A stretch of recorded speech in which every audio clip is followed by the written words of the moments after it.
Here we are again at World Crisis Radio. Remember, Tarpley.net, lots of new things up this week, several interviews. We will soon have this article about how to deal with the default or so-called bankruptcy of the United States. And again, our strategic premise is either the zombie banks will shut down the U.S. government or the U.S. government will shut down the zombie banks. Choose. I choose the latter. I want the U.S. government to shut down the zombie banks. We're reporting also on the austerity psychosis. We now have this new monstrosity, the Obama Budget Commission, chaired by Biden.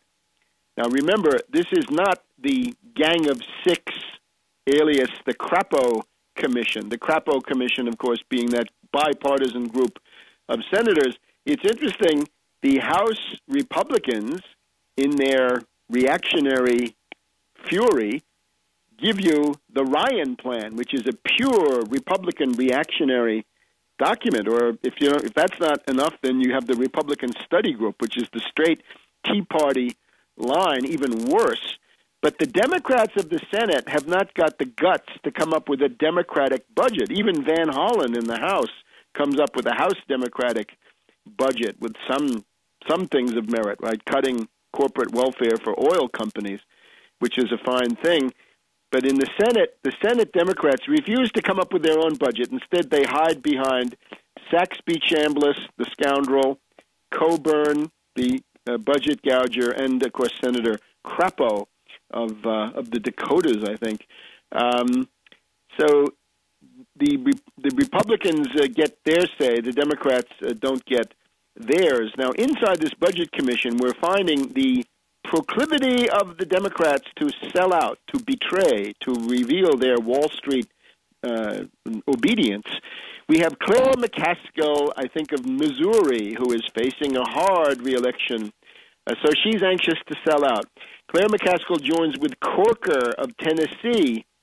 It's for a proposal to cap federal spending at 20% of the gross domestic product. All of these straitjackets, all reminiscent of Graham, Rudman, Hollings, all useless and extremely damaging. If they're taken seriously, they're a national suicide.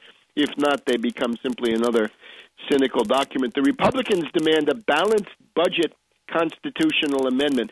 This shows the hatred of the Republicans and the Tea Party against the Constitution. It's one of the main advantages of the U.S. Constitution compared to the Articles of Confederation. The Constitution says Congress shall have the power to borrow money on the credit of the United States. The Tea Party says, no, we hate the Constitution. We want to change that. We want to take away the power of the Congress to borrow money on the credit of the United States. Now, would such an amendment be ratifiable? In other words, they say they want that constitutional amendment as a precondition for a budget deal. But, of course, it has to go to the states. You got to get 3/4 of the states to support that. Could you? We've gone through the statistics from the recent polling. This is a New Deal nation. We have 2/3 to 3/4 to 4/5 support for Medicare, Medicaid, and other elements of the New Deal social safety net.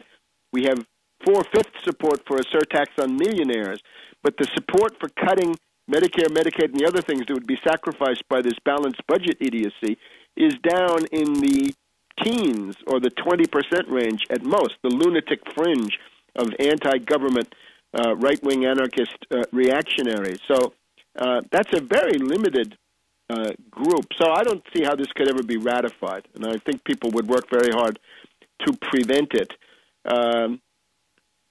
Concerning the debt ceiling, the most recent estimate now from the Washington Post is that the Treasury would begin to default on payments, on bond interest, I guess, around July 8th.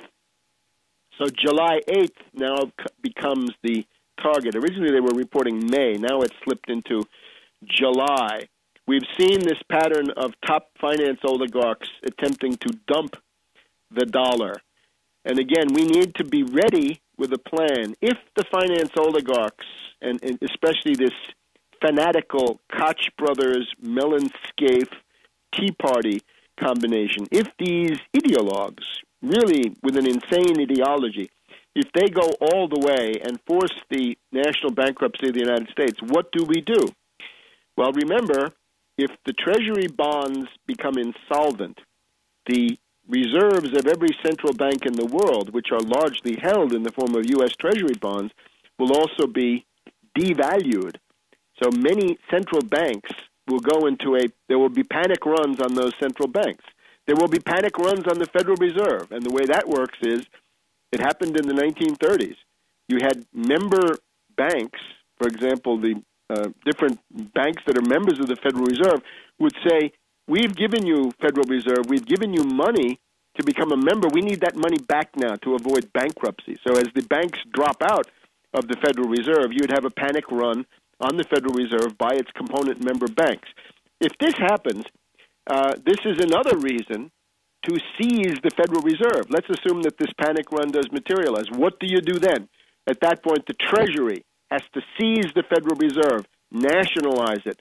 We say from then on, once the crisis is over, I guess you'd have to deal with the crisis by decree for a while, but the norm would be a bill coming from the House, passed by the Senate, signed by the President, specifies the amount of credit, $2 trillion, $3 trillion per year, whatever it is, the interest rates, and the approved categories of lending. And you know what those should be. Real production, agriculture, industry, construction, scientific research, not financial speculation, the reverse of what Bernanke is now doing. With several $1 trillion of 0% federal credit, you can then reliquefy the regional banking systems. The zombie banks in Wall Street would pretty much have to be shut down because they are in a kind of connubium with the Federal Reserve. In other words, the existence of Citibank, Bank of America, and J.P. Morgan Chase is predicated on the idea that they're getting these secret under-the-table loans, right? We find out about that in retrospect, right? Part of the $3.3 trillion that was revealed a little while ago. But now under QE2 and QE3, if that comes, you're getting secret loans from one day to the next to keep these zombie institutions going. Well, if the Federal Reserve has a panic run, then those banks will become impossible to maintain. So we don't need them. What we need is a regional banking system, and that can be supported by the nationalized Fed. Let's start calling it the fourth bank of the United States, after the Hamilton one, after the Calhoun Clay one, and after the Daniel Webster one that unfortunately didn't get going because of the assassination of Tippecanoe William Henry Harrison. We had Tyler come in, and of course Tyler, as a proto-Confederate, sabotaged Daniel Webster's plan for a third bank of the United States. So let's call this one the fourth one, the third one having died stillborn.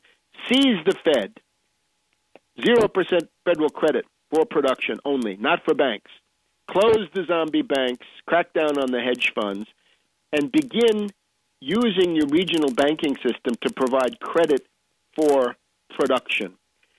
If they insist on destroying the existing system, well, we're not ready for it.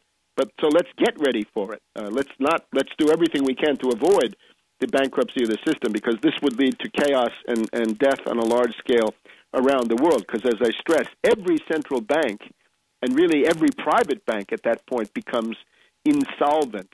And we can't then start going to the market and trying to borrow money. Imagine the irony. You've got these zombie banks that are creatures of the U.S. government in particular, right? The Federal Reserve functioning as the worldwide central bank. Why do we need to go to zombie banks and borrow money when the zombie banks are only there because the federal government has propped them up in the first place? Eliminate the zombie banks. Make the Fed our bank, the Bank of the United States. Plenty of 0% federal credit. We don't need Goldman Sachs. We don't need Barclays. We don't need J.P. Morgan. And you get the idea. So I'll be ready with that program. Back in a minute.